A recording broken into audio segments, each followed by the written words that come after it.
New Zealand के खिलाफ series में हमने तजुर्बात किए और मुस्बत चीज़ें हासिल की। बाबर आजम।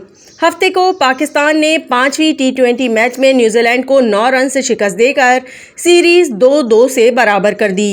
एक मैच बारिश की नजर हो गया था। पाकिस्तान ने पहले खेलते हुए मुकर्ररा 20 ओवर्स में 5 विकेटों के नुकसान पर 178 रन बनाए। जवाब में न्यूजीलैंड की टीम ने आखिरी ओवर्स में 169 रन बनाकर आउट हो गई। मैच के बाद प्रेस कॉन्फ्रेंस करते हुए पाकिस्तान क्रिकेट टीम के कप्तान बाबर आजम ने कहा कि वर्ल्ड कप के लिए इस सीरीज में बेंच स्ट्रेंथ को आजमाया। बेंच स्ट्रेंथ को मौका देने से काफ़ी मुस्बत नतीजा निकला है। बाबर आजम ने कहा है कि न्यूजीलैंड के खिलाफ सीरीज में अपने प्लान पर अमल करके बॉलिंग और बैटिंग दोनों में अच्छा खेल पेश किया। मुख्तलिफ कॉम्बिनेशंस के साथ खेले। सीरीज में इंजरीज भी हुई। हमने तजुर्बात किए और मुस्बत चीज़ें हासिल की।